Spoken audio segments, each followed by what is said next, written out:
Dando continuidade à nossa gravação, esta é a segunda gravação do curso Conhecendo o Messias nas Escrituras, especificamente na matéria O Plano de Deus na História. Hoje abordaremos dois assuntos. O primeiro seria o Deus Criador e os seus ministérios. E continuando no segundo assunto, a criação dos seres humanos. Então, começando com o primeiro tema, o Deus Criador e seus ministérios. Isto é importante para que nós possamos entender os demais detalhes das informações bíblicas.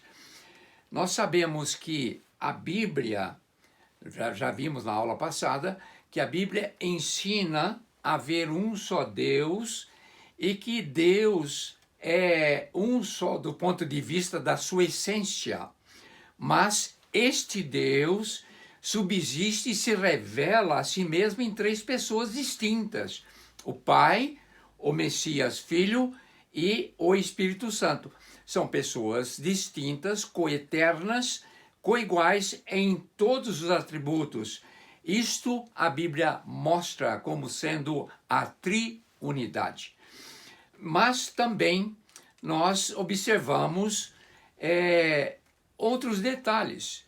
Verificamos então que o Antigo Testamento mostra a unidade da triunidade, enquanto que o Novo Testamento mostra a deidade separadamente de cada pessoa da triunidade.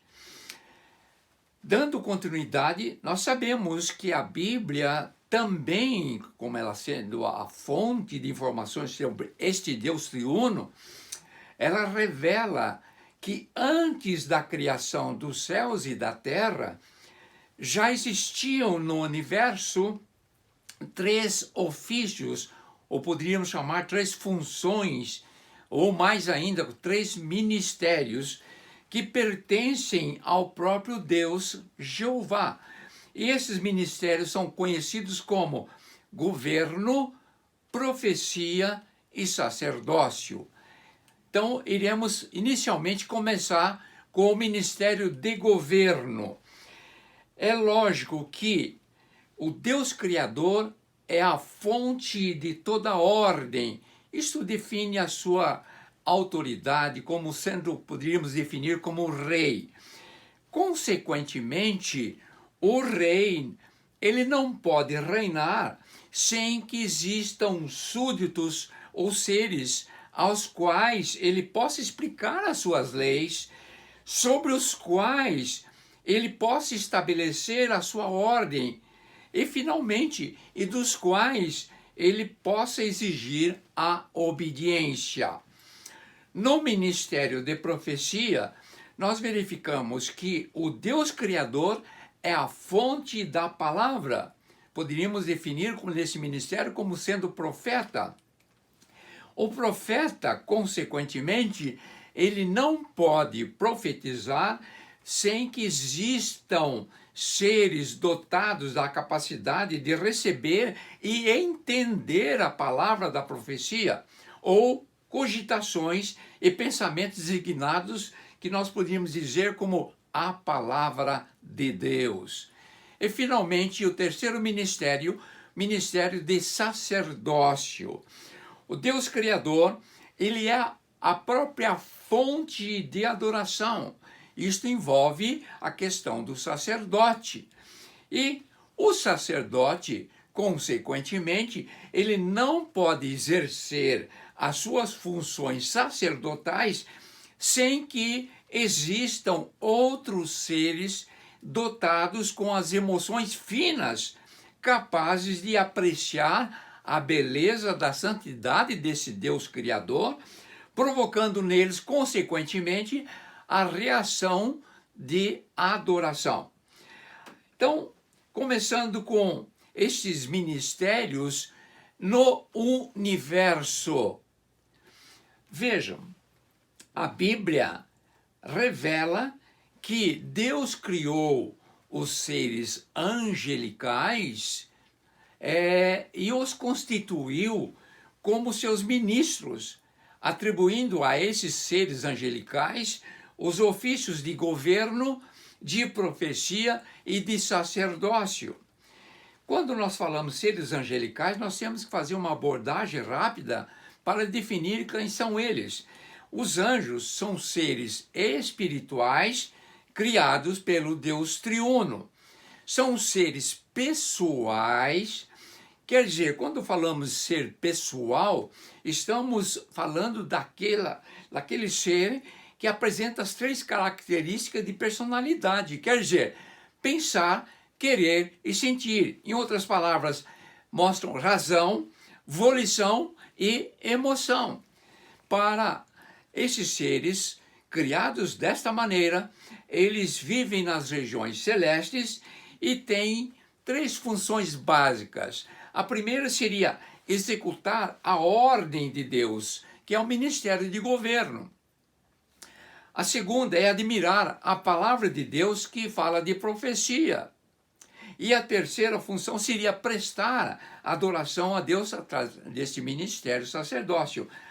Eu estou colocando as passagens que mostram especificamente cada função. Mas notem o seguinte, que estes seres angelicais, eles são descritos na Bíblia como sendo anjos propriamente, mas também querubins e serafins. E há a menção bíblica de um arcanjo. Consequentemente, o que nós vemos nas Escrituras, os seres angelicais são classificados como acabamos de falar. Agora, vamos verificar a relação dos seres angelicais com o ministério de governo. Todas as revelações sobre o arcanjo Miguel, descritas no Antigo Testamento e também no Novo Testamento, apresentam-no envolvido na defesa, atuando no ministério de governo de Deus. Poderíamos, só para ganharmos tempo, eu transcrevi aqui as passagens e vou relê-las para assentar bem este assunto. A primeira passagem que nós vamos encontrar está em Daniel 10, 13. O que diz lá? Mas o príncipe do reino da Pérsia me resistiu por 21 dias. Porém Miguel, um dos primeiros príncipes, veio para ajudar-me, e eu obtive vitória sobre os reis da Pérsia. Ainda no livro de Daniel, capítulo 12, versículo 1, verificamos outra informação. Nesse tempo se levantará Miguel, o grande príncipe, o defensor dos filhos do teu povo. Notem que está falando de defesa, ministério de governo, a respeito no ministério do governo do Deus vivo. Mas se nós formos para o Novo Testamento, vamos encontrar lá na carta de Judas, no versículo 9, a seguinte informação: contudo, o arcanjo Miguel é o mesmo personagem, quando contendia com o diabo e disputava a respeito do corpo de Moisés, não se atreveu a proferir juízo inflamatório contra ele. Pelo contrário, disse: o Senhor te repreenda. Mas nós temos mais 2 passagens. Em Apocalipse 12, 7, notem que houve peleja no céu, Miguel e seus anjos pelejaram contra o dragão. E 1 Tessalonicenses, capítulo 4, 16, mais uma vez aparece este arcanjo com a palavra de ordem. Porquanto o Senhor mesmo, dada a sua palavra de ordem, ouvida a voz do arcanjo e ressoada a trombeta de Deus, descerá dos céus e os mortos em Cristo ressuscitarão primeiro. Notem que todas essas passagens relacionam-se com o ministério de governo. O próximo ministério seria o ministério de profecia. Todas as revelações sobre o anjo Gabriel, note agora, é outro ser angelical, é Gabriel, descritas no Antigo Testamento e também no Novo Testamento, apresentam-no como sendo portador da palavra, atuando consequentemente no ministério da profecia de Deus. Vejam, então, algumas passagens. Vamos fazer a mesma a coisa que fizemos anteriormente. Daniel 8,16, falando do anjo Gabriel.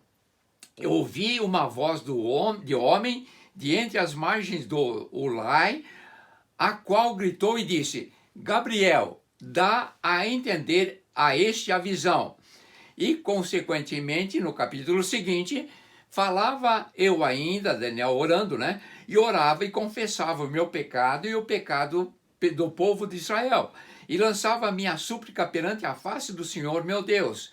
Na oração, quando o homem, agora na figura de um homem, Gabriel, que eu tinha presenciado na minha visão ao princípio, veio rapidamente voando, uma atitude diferente, voando, não andando. E me tocou a hora do sacrifício da tarde. Ele queria me instruir. Vamos ver agora no Novo Testamento, lá em Lucas, capítulo 1, quando o anjo Gabriel apareceu lá a Zacarias. Respondeu o anjo a Zacarias: eu sou Gabriel, que assisto diante de Deus e fui enviado para falar-te. Eu grifei aqui, colocando em letra amarela, e trazer-te estas boas novas. No 6º mês foi o anjo Gabriel enviado da parte de Deus para uma cidade da Galileia, a uma virgem desposada com certo homem da casa de Davi, cujo nome era José. A virgem chamava-se Maria. Note mais um ministério agora de profecia, que anunciava alguma coisa acontecer. E, finalmente, o ministério de sacerdócio. Consequentemente, na descrição do Antigo Testamento, no Taná, há citação, especificamente no livro de Ezequiel, capítulo 28, de um ser angelical. Não há identificação deste como Miguel ou Gabriel, terminado em El, mas fala de um querubim, que é um ser angelical. Um querubim da guarda. Em outras palavras, que quem conduz seria ungido para esta função e responsável pela condução de adoração dos seres celestiais, atuando, consequentemente, no ministério de sacerdócio de Deus. Seguindo, então, o mesmo princípio, Ezequiel 28, vou ler somente esse texto. Na descrição do texto, este querubim foi criado como sendo, a expressão bíblica, o sinete da perfeição, cheio de sabedoria e formosura, quando foram preparados os instrumentos. E o texto bíblico diz o seguinte: se faziam os teus tambores e os teus pífaros no dia que foi criado, pois ainda mais perfeito eras nos teus caminhos. Agora, no livro de Isaías, capítulo 14, nós encontramos nesta descrição que este querubim é identificado como estrela da manhã. Em outras palavras, filho da alva, do amanhecer. No hebraico, nós vamos encontrar Eliel ben Shachar, onde Eliel apresenta ali dois sentidos: o louvor e, consequentemente, brilho. No caso do louvor, nós conhecemos a palavra aleluia, que seria louvar a Jeová. Enquanto que brilho está falando de portador de luz. É isto que a palavra Eliel quer dizer.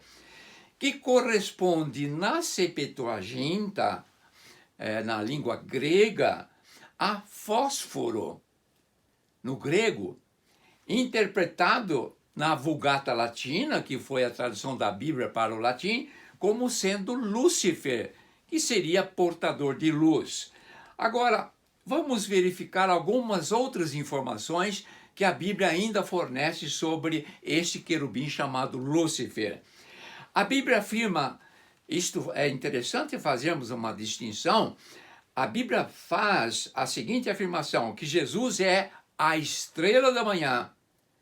Isso nós encontramos em 2 Pedro 1,19, quer dizer que traz a luz. Mas ela também informa que Jesus é a luz do mundo. Lá em João 1,5, a luz que resplandece nas trevas. E no Apocalipse, capítulo 22, nós temos uma outra informação quanto à estrela da manhã, que ele é a brilhante estrela da manhã.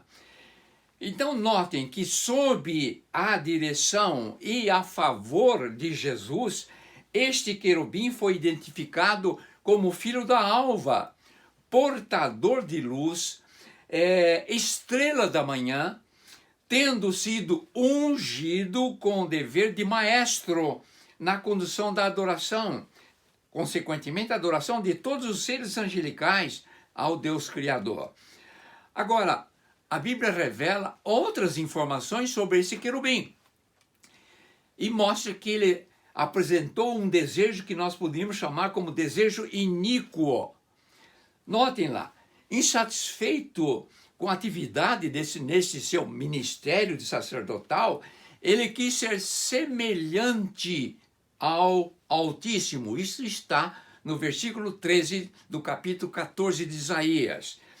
Notem, ele se apresentou, queria ser como rei, porque ele fala, eu, subentendido no verbo exaltar, exaltarei meu trono, como profeta, eu assentarei no monte da congregação, e finalmente, queria ser Deus, eu serei semelhante ao Altíssimo.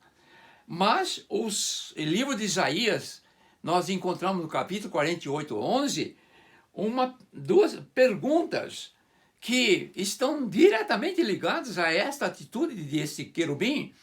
A pergunta lá é o que a Bíblia mostra. Pois quem é nos céus é comparável a Jeová? Entre os seres angelicais, quem é semelhante a Jeová? E tem uma informação no versículo 11 do capítulo 48. A minha glória não a dou a outrem. Então, observem o seguinte. Aqui a Bíblia fala da queda de Lúcifer. Basicamente, o seu pecado originou-se no seu coração, quando ele ficou enamorado de si mesmo, apresentando lá na carta a Timóteo, 1 Timóteo 3,6, Paulo escreve que ele apresentou orgulho desordenado. E mais, no Ezequiel 28, 27, 17, elevou-se o teu coração por causa da tua formosura. Consequentemente, como um ser pessoal, ele caiu nas 3 características de personalidade. Pensar, que fala intelectualmente. Olha o que diz o versículo 17, Ezequiel 28. Corrompeste tua sabedoria.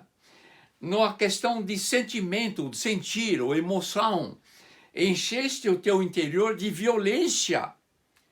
E ainda quanto à volição, à vontade ou querer, eu subirei, subentendido ali, eu subirei, eu exaltarei, eu assentarei, mostrando a volição deste querubim. Qual foi a consequência desta atitude, uma vez que Deus não reparte a sua glória com ninguém? Lúcifer foi deposto do seu lugar no reino de Deus e de portador de luz tornou-se trevas. Porém, ele é enganador e continua se apresentando como o anjo de luz.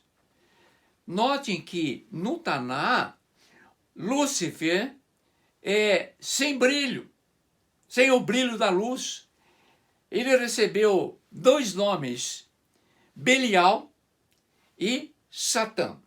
Interessante, eu encontrei esta foto de uma chama de um fósforo. Observe que, refletindo, a chama não aparece. Ele se escureceu. Então, note, não que ele era luz, ele era portador de luz.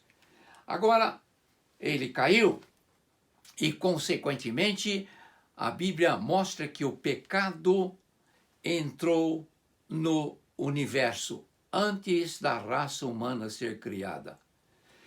Então, observe, resumindo, o ministério de governo refere-se a Deus Pai, e tendo como ministro o arcanjo Miguel. O ministério de profecia refere-se a Deus Espírito Santo, tendo como ministro o anjo Gabriel. E, finalmente, o ministério de sacerdócio refere-se ao Deus Messias. Note agora, tendo como ministro o querubim ungido. Portador de luz, caiu e se tornou o príncipe das trevas, conhecido como Satã. O nome dele, não somente esses dois que eu estou citando aqui do Taná, mas nós temos todos esses nomes relacionados aqui. Eu vou comentar. Satanás, já vimos, ou Satã. Belial, Satanás está no grego, e Belial também. E Satã e Belial, aí no hebraico. Mas ele é identificado também como o diabo, o maligno, o grande dragão vermelho, antiga serpente, Abaddon, Apolion, leão que ruge, Belzebu, Deus deste século, príncipe deste mundo, príncipe da potestade do ar, inimigo, tentador, homicida, mentiroso, pai da mentira, acusador. Notem que todas essas designações, com os seus respectivos significados, estão registrados com as referências bíblicas. Mas, consequentemente, nós estamos fazendo vamos dizer assim, uma divulgação do nome dele. Eu gostaria de colocar os nomes e título do Senhor Jesus Cristo, do Novo Testamento. É uma relação enorme. Ele é conhecido como amado, como advogado, como Alfa, Altíssimo, Árvore da Vida, Anjo do Senhor, Autor da salvação, Autor da vida, Bendito, Cordeiro, Cordeiro de Deus, Consumador, Bispo de nossas almas, Cabeça do corpo, Cabeça da igreja, Cristo de Deus, Cristo propriamente, Cristo Jesus, Caminho, Consolador, Digno, Deus conosco, Emanuel, Estrela da manhã, a brilhante estrela da manhã, Estrela da alva, Filho, Filho amado, Filho de Deus, Filho do homem, Filho de Davi, Filho do Altíssimo, Jesus propriamente, Juiz, Justo, Leão de Judá, Luz, Legislador, Messias, Mediador, Pão vivo, Príncipe, Noivo, Nazareno, Ômega, Primogênito, Primícias do que dormem, Pastor, Porta, Pedra angular, Pedra de esquina, Rei, Rei dos judeus, Rei dos reis, Rei das nações, Rei de Israel, Raiz de Davi, Sumo sacerdote, Senhor, Senhor dos senhores, Santo, Soberano, Salvador, Todo-Poderoso, Ungido de Deus, Verdade, Vida, Verbo, Verdadeiro, Descendente da mulher, o que batizava com o Espírito Santo, o que dá testemunha de si mesmo, o que haveria de vir, eleito por Deus, fiel testemunha, fiel e verdadeiro, Filho de Deus bendito, Filho do Pai, imagem do Deus invisível, mistério e esperança do ser humano, pedra espiritual, plenitude da divindade, primícia, redentor, libertador. São tantos títulos. Em cada livro da Bíblia, nós temos ali o retrato do Messias, Yeshua, Jesus, o Cristo. Então, propriamente, vamos agora abordar a questão da criação dos seres humanos. Nós falamos dos seres angelicais rapidamente. Vamos abordar com mais detalhes a questão dos seres humanos. A Bíblia mostra que o Deus Criador, ele planejou essa criação. E nós encontramos isto lá em Gênesis 1:26. Vamos ler. Também disse Deus, façamos o homem à nossa imagem, conforme a nossa semelhança. Tenha ele domínio, olha a qualidade de mordomo, sobre os peixes do mar, sobre as aves dos céus, sobre os animais domésticos, sobre toda a terra e sobre todos os répteis que rastejam pela terra. E agora vamos verificar os detalhes da criação do homem e da mulher. Lá em Gênesis ainda, capítulo 1, versículo 27, nós lemos: criou, o verbo é bará, criou do nada. Deus pôs o homem à sua imagem, a imagem de Deus o criou, homem e mulher os criou, de uma maneira diferente da criação dos seres angelicais. E note ainda versículos 21 a 24 do capítulo 2. Então o Senhor Deus fez cair pesado sono sobre o homem, e este adormeceu. Tomou uma das suas costelas e fechou o lugar com carne. E a costela que o Senhor Deus tomara ao homem, transformou-a numa mulher e lhe a trouxe. E disse o homem: esta, afinal, é osso dos meus ossos e carne da minha carne. Chamar-se-á varoa, porquanto do varão foi tomado. Por isso deixa o homem pai e mãe e se une à sua mulher, tornando-se os dois uma. A palavra é errada, só carne, nós já vimos isto. Observem, eu posso até argumentar, você crê nessa história de carochinha? Eu creio. O fato de eu não aceitar não invalida o que está escrito. A criação da raça humana, o Senhor Jesus, quando ele veio, ele fez a menção a essa criação lá em Mateus 19:4. Ele disse o seguinte: não tendes lido que o Criador, desde o princípio, os fez homem e mulher? Mas vamos analisar mais especificamente certas palavras ou certo conteúdo ali na informação. A utilização do material terra. Podemos, vendo essa fotografia aí, ou esse desenho de um boneco de barro, e a criação de Jeová. Olha o que diz o versículo 7, de capítulo 2 de Gênesis. Então formou, aqui Yetzar, quer dizer, a palavra é moldar, o Senhor Deus, Jeová Elohim, ao homem do pó da terra. Nós temos mais informações. Por exemplo, em Jó 33:6, fala que o homem foi formado do pó da terra. Mas também, no Novo Testamento, em 1 Coríntios capítulo 15, diz que o homem é terreno. E se nós formos verificar, as experiências de laboratório mostram porcentagens do material que forma o corpo humano. E são elementos químicos. Sim, aqui uma porcentagem, isso é experimental, alguns ensaios, mas quanto ao material, aí no caso oxigênio, 65%, nós temos uma quantidade menor, carbono, 18%, consequentemente vem hidrogênio, nitrogênio, cálcio, fósforo, potássio, enxofre, sódio, ferro e assim por diante. São 16 elementos químicos. Mas vamos analisar a questão da imagem do Deus Criador.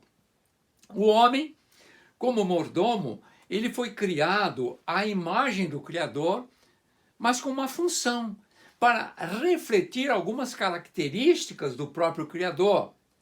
Assim como nós sabemos ou vemos um espelho refletir a imagem do objeto real que está à sua frente. Vejam este texto que nós encontramos em 2 Coríntios capítulo 3.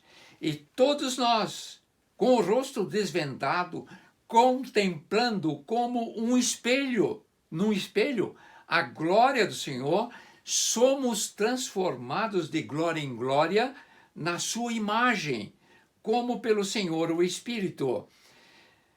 Eu vou citar como referência o Messias Jesus, porque ele é perfeito.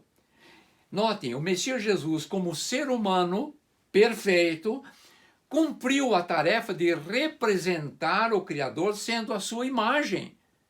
Olha o texto lá de Colossenses 1. Ele é a imagem do Deus invisível, o primogênito de toda a criação. Aqui está falando primogênito para não morrer mais na sua ressurreição.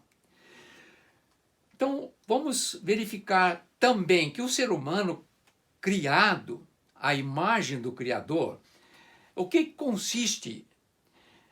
Primeiro, fala dele, é um ser individual. O homem demonstra raciocínio lógico, inteligente, através de algo imaterial denominado mente, no grego é nous. Mas este ser, ele é um ser moral. O homem revela os atributos compartilháveis do Criador. Nós encontramos em Gálatas a questão do fruto do Espírito, e lá verificamos que ele é amor. Amai-vos uns aos outros, a santidade, sede santos como eu sou santo. Então são atributos que Deus compartilha, o Criador compartilha com a sua criação. E temos ainda a questão do ser eterno. O homem, ele foi criado tendo início, o homem teve um início sim, mas não será extinto. Deus criou a eternidade no homem. Então vamos verificar a questão da semelhança do Criador. O homem também, ele foi criado de maneira que pudesse ser visualizado, apalpado, porém com características semelhantes ao do Criador. Quando nós falamos semelhança, nós estamos dizendo o seguinte, que não significa que é a mesma coisa. Uma caneta pode ser semelhante à outra, mas não é a mesma caneta. Agora, existe a informação que quando Cristo, ao tomar a forma de homem, sem pecado, ele se apresentou na semelhança do ser humano, com um corpo constituído de matéria, carne, ossos e sangue, semelhante ao homem caído, que nós vamos verificar. Adão, que é o primeiro homem, foi criado como pré-figura do Messias. Lá nós encontramos Romanos 5,14 essa informação. Aquele que ele prefigurava, aquele que haveria de vir. Então Adão, do jeito que ele foi construído, ele prefigurava a figura da encarnação do Messias. Observem o texto de Filipenses 2,7. Cristo, falando dele, antes a si mesmo se esvaziou, assumindo a forma de servo, tornando-se em semelhança de homem e reconhecido em figura humana. O ser humano criado à semelhança do Criador. O que vem a ser isto? Está falando aqui de uma característica própria. O homem é um ser pessoal, assim como os anjos são seres pessoais. Uma criatura racional, que é conhecido como alma, possuidor de uma entidade imaterial, que a Bíblia chama de mente, que é responsável pelas 3 características de personalidade. Quais são?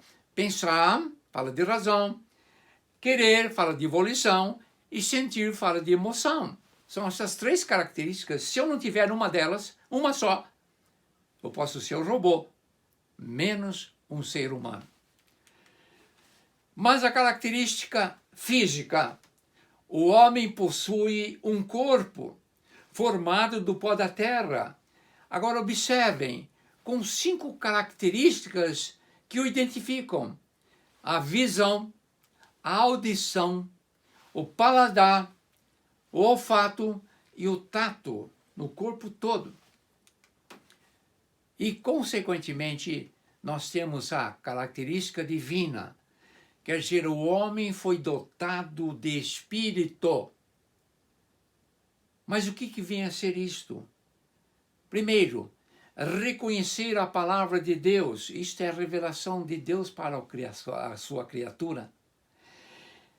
Ter conhecimento em comum com Deus, daí a palavra consciência, conhecimento no mesmo nível. E, finalmente, ter condição de adorar o Deus Criador. Isso fala de adoração. Então, Na realidade, nós já comentamos isto, o conceito de triunidade, ou 3 em 1. E vimos que o mundo em que vivemos é o trabalho manual de Deus e a sua criação reflete os atributos do Criador. E comentamos também que as leis da natureza refletem o Deus da Bíblia, pois são eternas, não mudam, são transcendentes, não se pode pegá-las. E ainda, a criação é 3 em 1, assim como ele é triuno. E citei aqui a questão do tempo, passado, presente e futuro, matéria, sólido, líquido e gasoso, espaço, comprimento, largura e altura, o átomo, prótons, nêutrons e elétrons, música, melodia, harmonia e ritmo. E citei também a questão do ser humano, do homem, que é formado por corpo, alma e espírito. Vamos analisar isto mais em detalhe. No versículo de Gênesis, nós lemos esta informação. Então formou o Senhor Deus ao homem do pó da terra.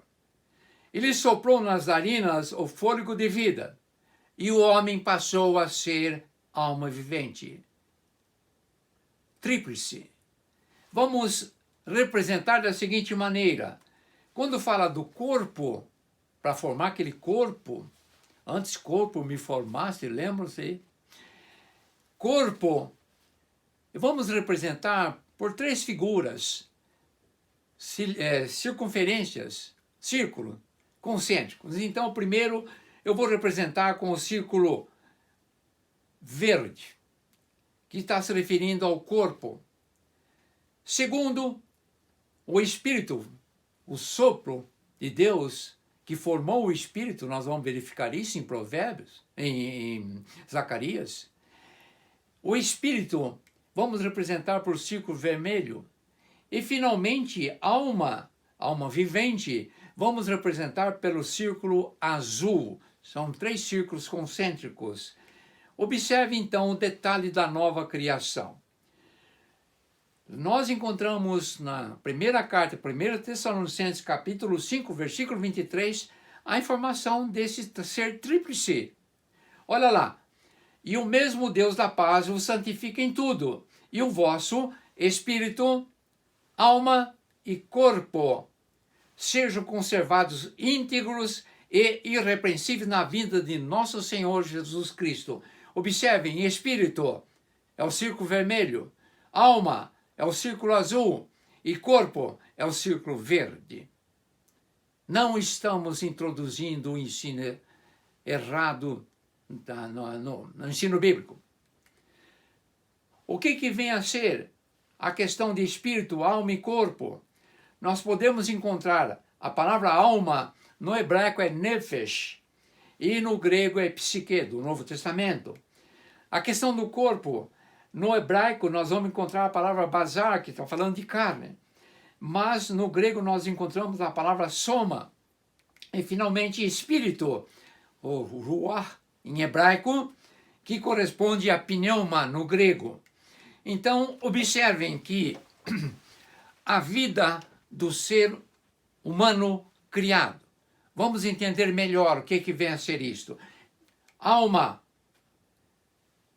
Eu sou uma pessoa. Eu sou uma alma. Com as características de personalidade, pensar, querer e sentir. O corpo. Feito de matéria, da terra. Com as 5 características de visão, audição, olfato, paladar e tato. Que eu posso conhecer as coisas criadas. E o Espírito fala da revelação de Deus, fala da consciência e fala da adoração. Especificamente, vamos verificar a questão da alma. É a própria pessoa que é dotada de uma mente, mas com poder. Para quê? Olha lá, para pensar. Está falando da razão. É um ser inteligente, que é a capacidade que Deus dotou o homem para raciocinar, para aprender, para discernir as coisas. mas fala de querer. Em outras palavras, volição ou livre-arbítrio. O que é? É a capacidade para tomar decisões, determinar seus atos. E, finalmente, sentir, que fala de emoção, sentimentos. O que é isto? Capacidade para sentir tristeza, ódio, alegria, amor.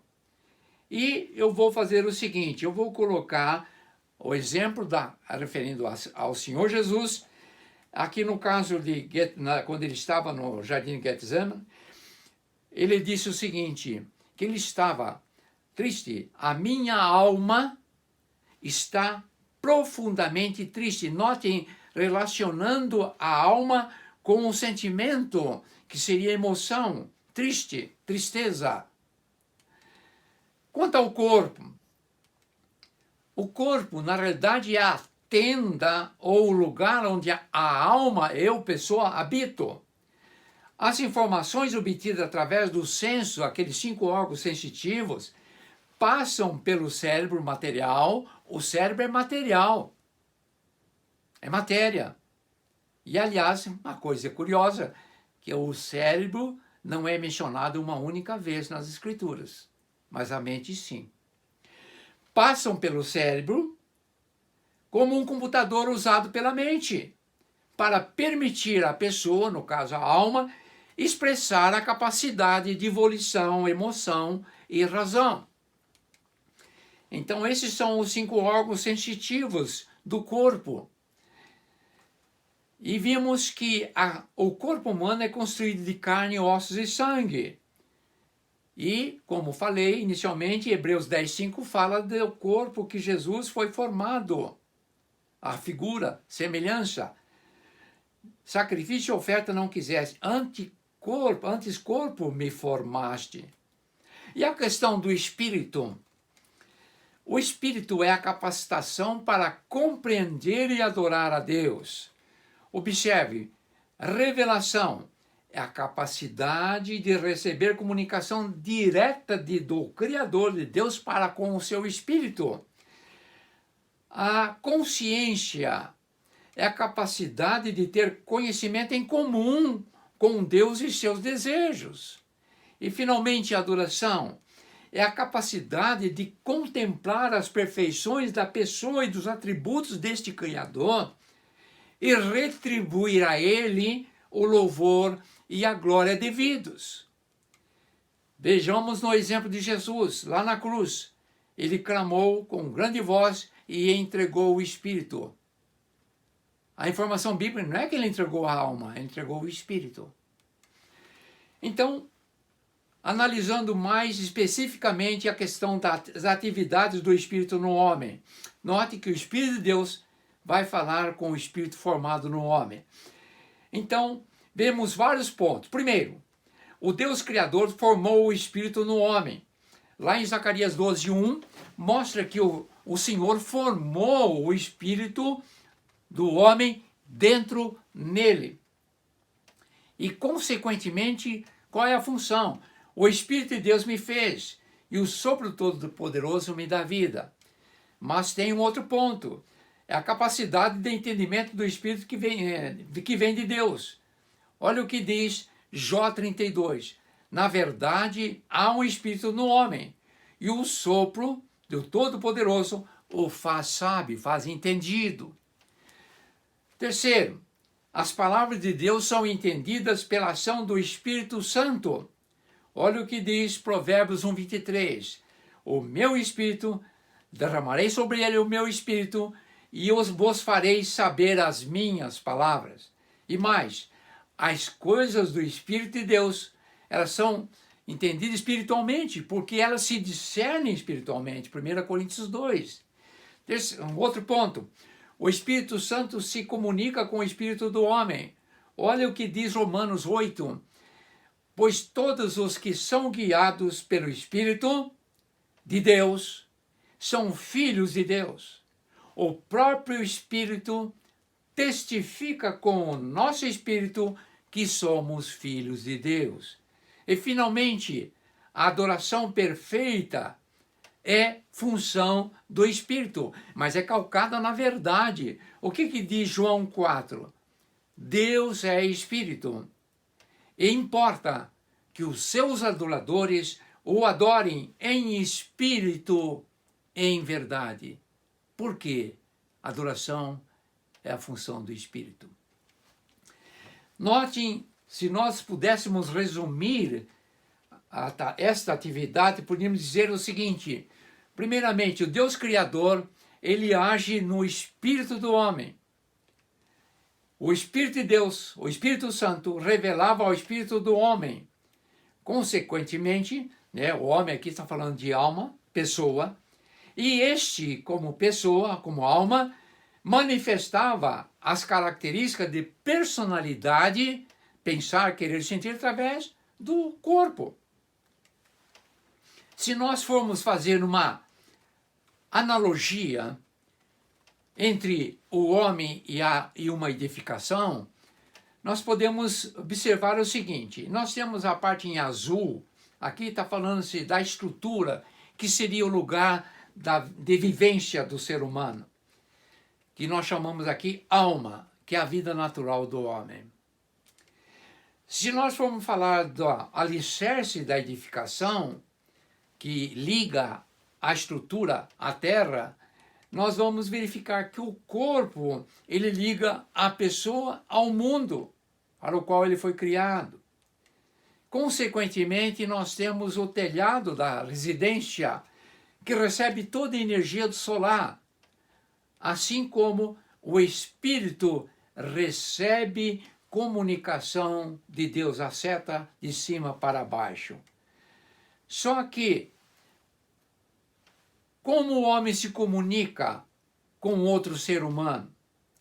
Então, observe, o homem, que é uma alma, possuidor de uma mente, é capacitado a pensar, a demonstrar o seu querer e também de sentir. E está na dependência do espírito e do seu próprio corpo. Notem que o Espírito de Deus, ele fala ao espírito do homem. Consequentemente, através do espírito, com capacitação de revelação, consciência e adoração, o homem comunica-se com o Deus Criador usando sua mente. Mas, através do corpo, dos órgãos sensitivos, visão, audição e tal, o homem comunica-se com a criação, com as criaturas. E o mundo, consequentemente, ele é criado, ele comunica-se com o homem pela visão, pela audição e, consequentemente. E quando Jesus, lá em Mateus 10, ele faz menção à questão do corpo e da alma, olha o que ele diz: não temais os que matam o corpo e não podem matar a alma. Temei antes aquele que pode fazer perecer no inferno tanto a alma como o corpo.